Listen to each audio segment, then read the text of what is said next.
Welcome, one and all, to another fantastic Sunday. Turn the TV on, relax, chillax, order some wings, not too hot because you don't want to be interrupted while you're watching the big game. Go to a bar, hang out, meet a girl, flake on that girl to watch more sports because you know what? It's your time. It's your team. The Bears, the Lakers, more teams, all the teams. You know, I'm going to create some kind of multi-encompassing sport that combines every aspect of football, baseball, basketball, and cricket. And I'll call it smorgassports. It's going to be confusing. It's going to be a little bit disillusional. And the great thing about smorgassports is that you don't have to be a good athlete to play. You just have to have patience because there's no rules with it. You make up the rules as you go along. So on today, even if you didn't make, I don't know, let's see, your high school football team or baseball team like I did, it's okay because there's a study hall class for you where you'll learn something about other people that maybe you didn't want to, but maybe deep down the road, it will help you out more than you even know. Welcome to Graham Junction. I am your host, Graham Rogers, and with me as always is the man with the plan and a beautiful beard, Mr. Gerard Bauer. Yes. Everyone. Welcome and happy day, happy holidays. Happy helicopter days. It's just a good time to be nice to people right now. I was at Trader Joe's earlier and I was checking out. I was getting some Brussels sprouts and I was getting some ground turkey. And I was talking to the cashier and she was saying that she didn't like Brussels sprouts. And I said, well, what do you like? And she said, I like broccoli. And I said, I sometimes put them together in a nice little medley. And she goes, I don't like Brussels sprouts. And she goes, I don't like peas either. She goes, the sight of a pea really unnerves me. And I said, I think you'll have to talk to your therapist about that. You know, some kind of pea fear, some pea phobia. She needs to give peas a chance. She does. LeSueur peas. There's a lot of great peas out there. Even some beans. You could start with a bean and then kind of progress your way to a pea. But I feel like any other time of the year, I maybe wouldn't have listened to her pea-spiracies. But today I listened and I gave back advice, you know. And so I think Janice at the Trader Joe's on Vine, she'll have something to think about during the holiday season. Maybe she'll go home and there'll be a big plate of LeSueur peas. And maybe she'll give them a chance. I think this holiday season is all about giving hope and giving love a chance. Do something different, you know? And if that means eating a food or maybe talking to a relative or, I don't know. Give something that you wouldn't otherwise do a chance. Give Uncle Brussels sprouts a chance. That's all we're saying. It's not so bad when you eat 'em and you don't even know why. It could be some childhood trauma, like in the 4th grade when you were wild. Eat your Brussels sprouts and grow up big and strong. You know, for a long time I... Paid for by the Brussels Sprouts Council. Paid for. Buy vegetables everywhere. You know, it's amazing. You know, I was talking to a friend of mine and they were talking about how lucky we are and just in life. And, you know, how, like, in the whole scheme of life, we've won the lottery, right? Absolutely. And even though it's very hard to lose focus on that, I'm guilty of that big time. And sometimes it doesn't make me feel better about myself, knowing that there are kids starving. That's always the go-to thing people say. Well, you know what? It could be worse. There are kids starving. It doesn't necessarily make me feel better about my current existence, but it's good to think about your life and to prioritize and to understand that we do actually have a fair amount to be thankful for. I was talking to a friend who just went to Israel, and she was talking about the Strip. Okay, and she was like, it was crazy. She was talking about Palestine, and she was just talking about how much war has been in that area for the longest time. You know, she's like, every 7 years or so, something else happens, something war breaks out, there's bloodshed, and I'm like, every 7 years, my palate changes. That's really the most I have to worry about. Like in 7 years, I may like mushrooms. Yeah. You know, so when you kind of put it in that context, it's okay. And I still don't like mushrooms yet either. And I think when you like mushrooms, that's when you become a man. I think that's man puberty. Yep. You know, when it first starts with like a little bit of hair on your maybe armpits or maybe a little hair, you know. And Where then, was the first place you got hair? I remember actually, so at boys camp in Alpine, me and my friend Andrew Kennedy, we had a contest at who would grow the quickest and strongest armpit hair. And every day we'd wake up on our bunk beds, and we would look. We'd do a little sneak peek. And it's one day, one bright summery day, a little just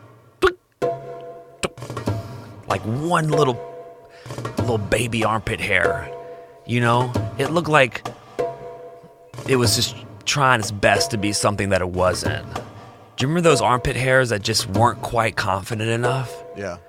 That was it. It was like peach fuzz, but it was dark. It was a little darker and a little bit stronger, you know. And then once you have that, you have this new kind of confidence. You have this new courageous energy about you that say, you know what, maybe today during kickball, I'm going to kick a little bit harder. Or during the dance, I may ask that girl to, you know, do the do-si-do with me because I am now a man. I have pubic hair, armpit hair. I don't know which came first, though, pubic hair, armpit hair. That was always a wild time. But I do remember back at Alpine and boys camp, we had like a turd burglar type person. And what this guy would do, he wouldn't rob turds, but what he would do is he would turd. He would make a poo and he would wrap it in toilet paper and make a smiley face, and then he would put it up in the stalls. So you never knew, you know, you just had to go pee, and then you might just see the turd alert, you know, and then you just had to go, gross. Who would do this? Who done did it? John Ball was the turd burglar, and this is the same guy who would bet on junior high sports games. Like, this guy was always, we were in a Pokemon club in 4th grade, and I sold him my Mewtwo card, and he looks me in the eyes and goes, Graham, I'll save this forever, and I'll give it to my kids. And now he's a gay doctor in Miami, so best of luck to you, John Ball. Do you think he still has it? Or do you think he sold it right away to pay for a blowjob? I bet he still has it, you know, and I hope to whatever baby they adopt or if they surrogate a baby, that's like the first thing they see is that hologram Mewtwo card, and he tells a story of a time, you know, when he was just a little bit more feisty. But yeah, dude, think about the thought process that has to go around wrapping a turd and then making and the faces were always a little different. Sometimes the face was a little mischievous. What did he make the faces out of? It was out of the poo, like he carved it? Yeah, he would carve it like it was like he'd poke it maybe with a stick or with like the pointy end of his pinky. Yeah, should have checked his nails for poo, like he had a little sharp pinky nail he used exclusively for sculpting poo. See, hindsight's 20/20, you know? So all these clues could have helped in the mysterious case of the turd burglar, but he definitely got in trouble for that because that was a health hazard. Oh, yeah. And also it was extremely gross. But I think it's fun. At boys camp, it's like there's so much folklore about boys camp, right? Like there's always these great stories. Like, so I went to boys camp with this guy who was the Bush's baked beans son, and we called him Beansy. Okay, and he looked creative. Like he looked like he was the son of a bean giant. Like imagine what like barbecue baked beans in a human form, and this was the little Beansy, you know. So we had different activities at boys camp, and one of the activities was we had mountain biking. Okay, standard, you know, nothing crazy about that. But one time, Beansy, he was riding, and he was a husky boy. You know, Beansy. He was Beansy, dude. Like his blood ran barbecue sauce, and he was riding a mountain bike, and somehow his balls got all twisted. Okay, they got twisted up, which caused. It was like someone was choking his neck, but like his ball sack was like asphyxiating. Testicular torsion. That's what it was. Yeah. Damn, you must have had that happen to you because you know that term way too quick. No, that it happened to somebody in our school too. I can't remember. Yeah, it's when your balls get all intertwined and it's all crazy. So anyway, we had to send Bush to the hospital. Okay, and we're all worried about this fucking boy. And he comes back with just the biggest grin on his face. And this is a story that Beans told us. Oh, yeah. We're all sitting around and we're like, Beans, what happened? And he's like, I can't say. And we're like, come on, dude, just because you know, like you gotta really irk it out of someone because that's the only time we wanted to talk to Beans, honestly, because he had this story. And then he said that when he got to the hospital, he had this super hot nurse. Oh yeah. You know, she was in red for some reason. She was like in like red lingerie for some reason, but that's according to Beans, and this is true, is what happened. So the nurse came in and she was like, oh my goodness, this is the worst ball contortion I've ever seen in my life. Testicular torsion. Testicular contusions. And so Beans says that she just dips her hand in a big bowl of lubricant. Ooh. And Beans is like, I need a little of this. And Beans is like, but I can't. And then she goes, shh. And Beans says that she just molded and caressed his little prepubescent contused ball sack. And somehow during that time, he just came all over the place. And dude, so, you know, of course he's a hero. Oh, yeah. Because to us, Bean just got jerked off by this hot nurse, you know, and he's the son of a bean giant. Do you think he used that on her? It's like, I'm going to inherit a lot of bean money when I get older. He had to. Baby, you like beans? I think maybe his dad even had something to do with that. You know, She was wearing red? Doesn't sound like a nurse. No, it doesn't. And also, like, yeah, he said at first there was like an old nurse and, you know, she had to attend to another patient. You know how boys make up these stories. But yeah, I was always, and then from then on, dude, everyone took mountain biking because we all wanted concussed balls also. So, dude, you should see us. We were just riding over logs and fucking sharp sticks, just jiggling, dude. We were just trying to get concussed. Riding without the seat? Oh, yeah. We were, dude, take the seat off, dude. I remember one kid just ran straight into a tree on purpose, dude. We were braiding, dude. We play like boxing with our ball sacks, dude. It was like the whole camp was just going to war on their balls because they all wanted the hot nurse in red, dude.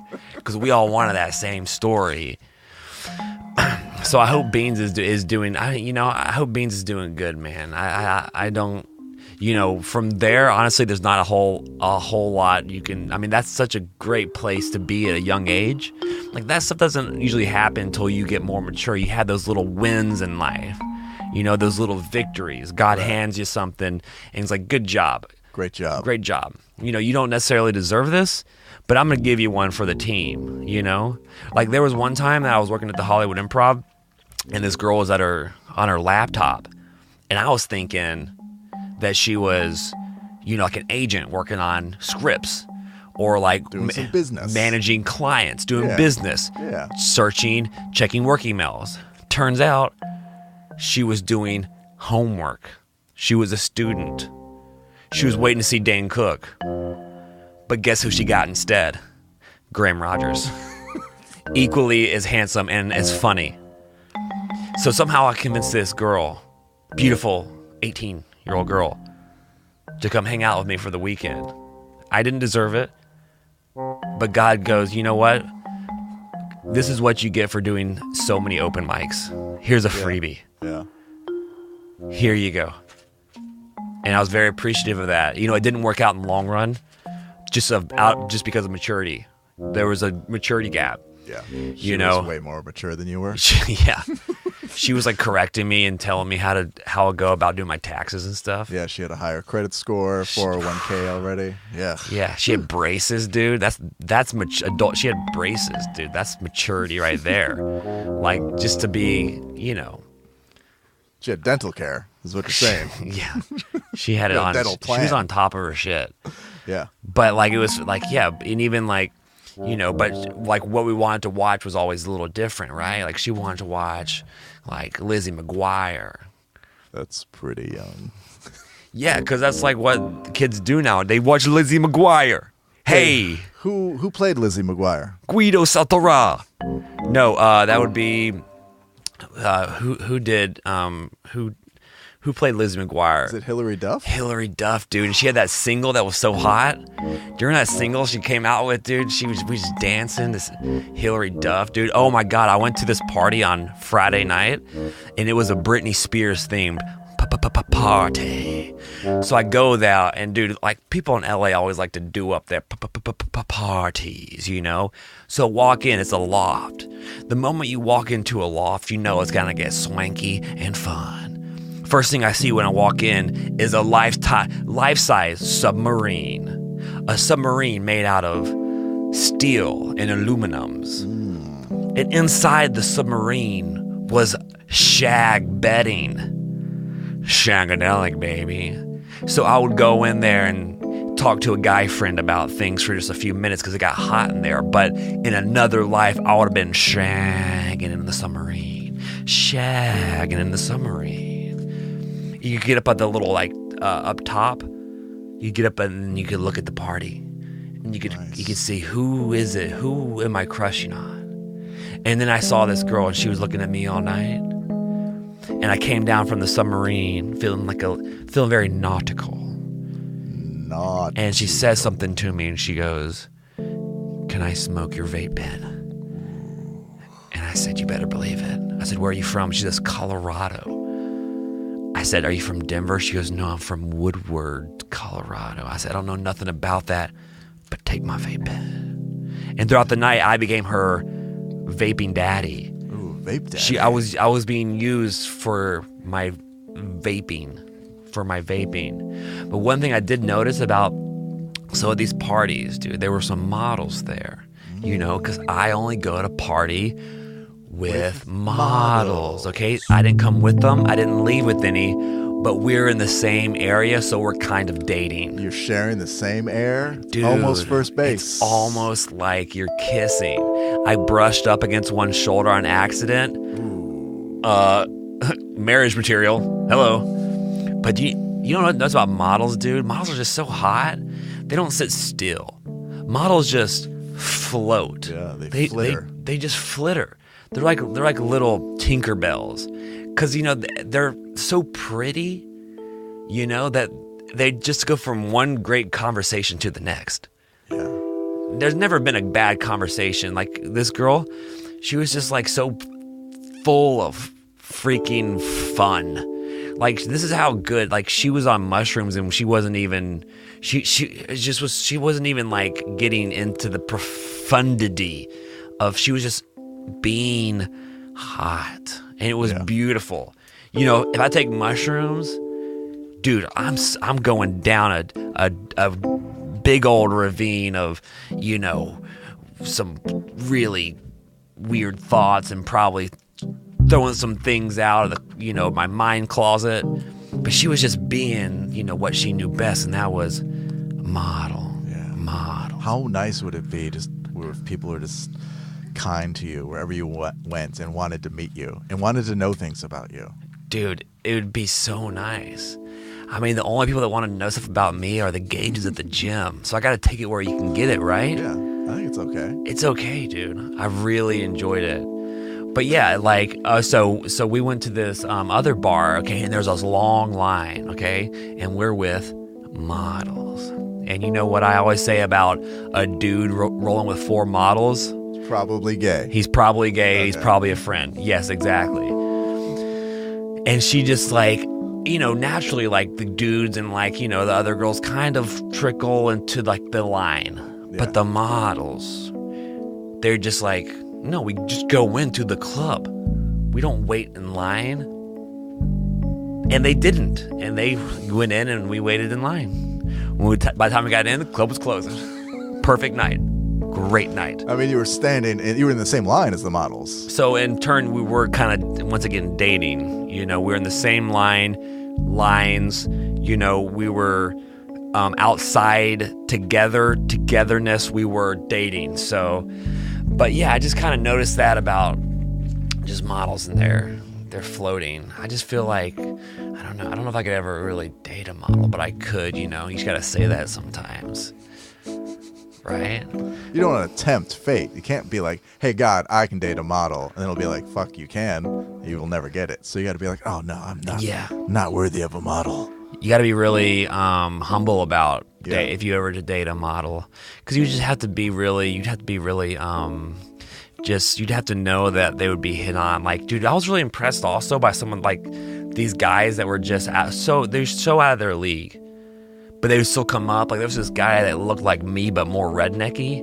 Like, when I saw him, I go, ugh. I was like, I felt like that. I was like, damn, like, I'm like 1 or 2 steps removed from this guy. Right. He's your warning. He's my warning label. He goes, this is like, Graham, don't do meth, amphetamines, and don't wear trucker hats. Yeah. And keep going to the gym. Yeah, keep going. Yeah, it was literally like, I was like, oh, man, like, if I was, like, say I seen that guy, like, on, but yeah, he looked, it could have been me. It could have been me if I stayed in Mississippi. That's what this guy looked like. If I stayed in like a really rural part of Mississippi, this is what I would look like. Mississippi Graham. And he was like kind of skinny and like strangly, but he was just talking to this model.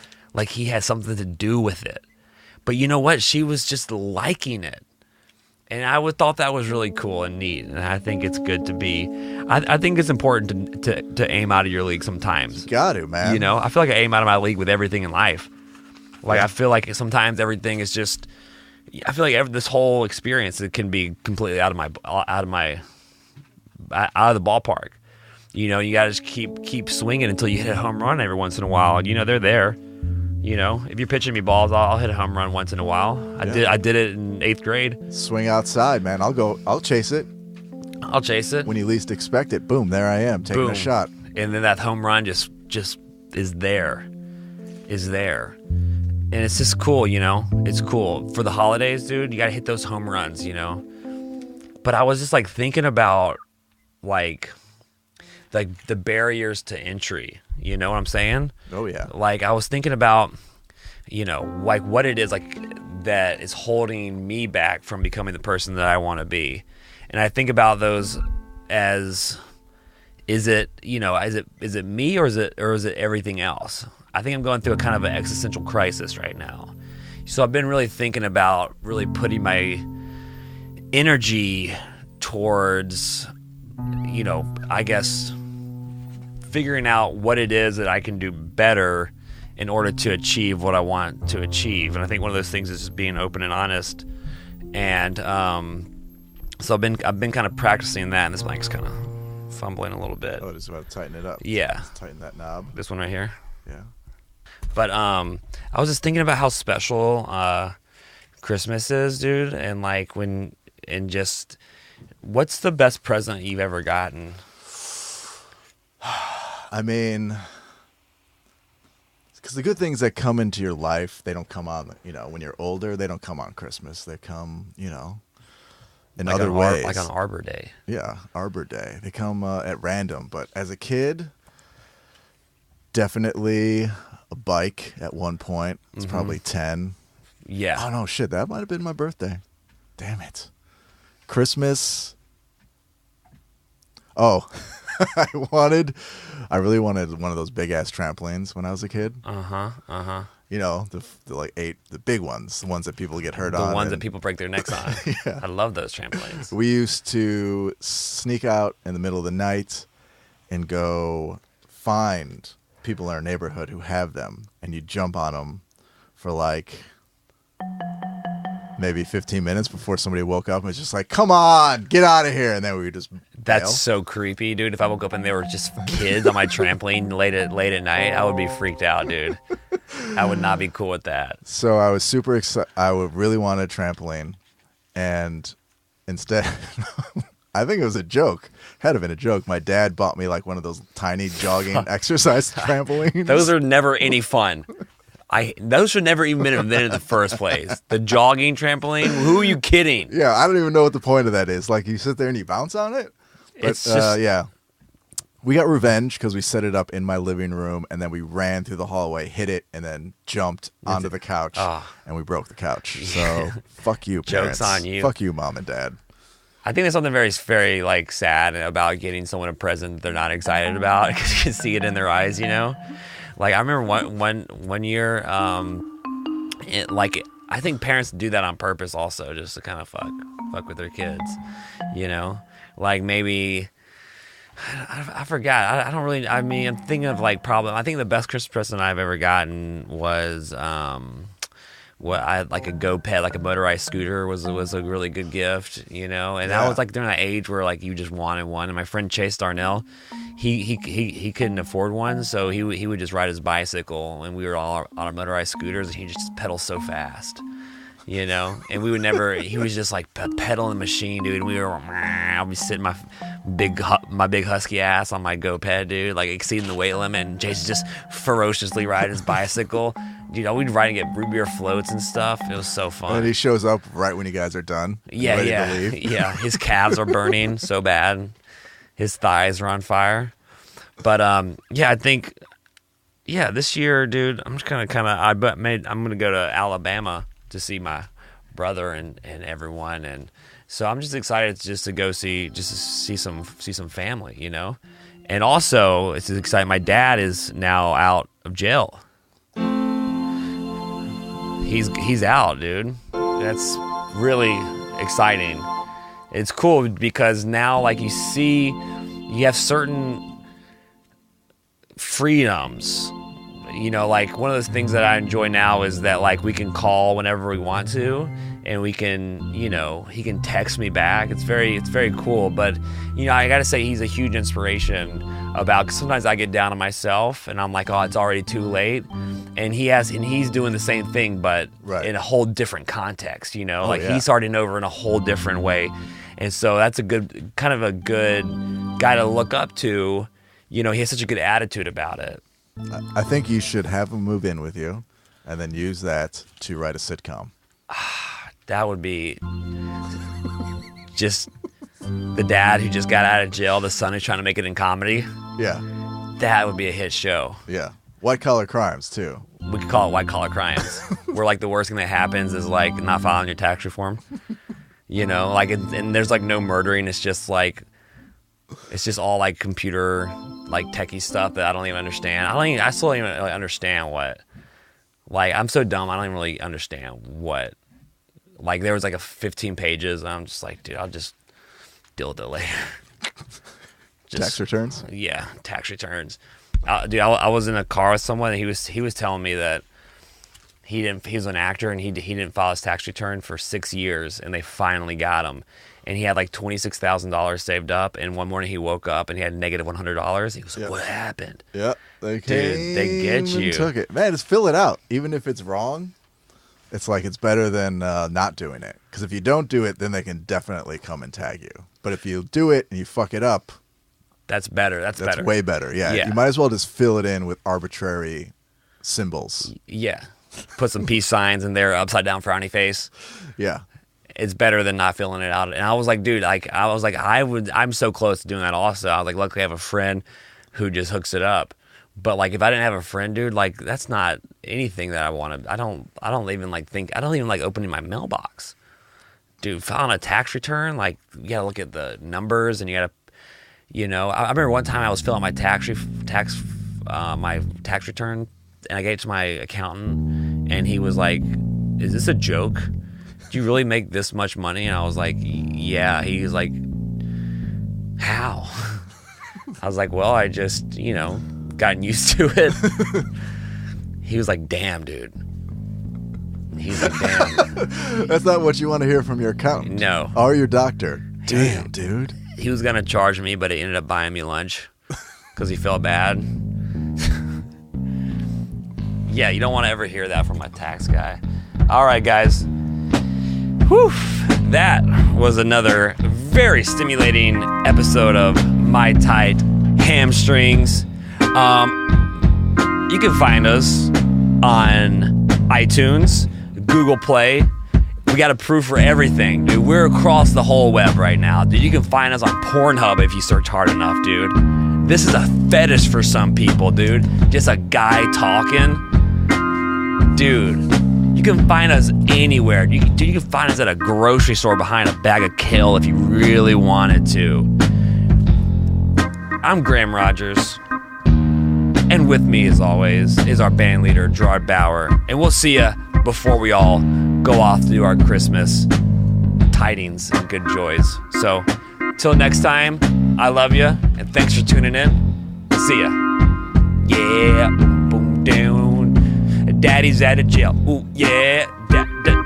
Daddy's out of jail. Boom, boom, boom. Gonna get a lot of presents for him. Boom, boom, boom. Like new underwear. Yeah. Daddy's out of jail. Ooh, yeah. Daddy's out of jail. Ooh, yeah. Daddy's out of jail. Ooh, yeah. Gonna get him a lot of presents like new underwear. Ooh. All right. See you guys. Bye-bye.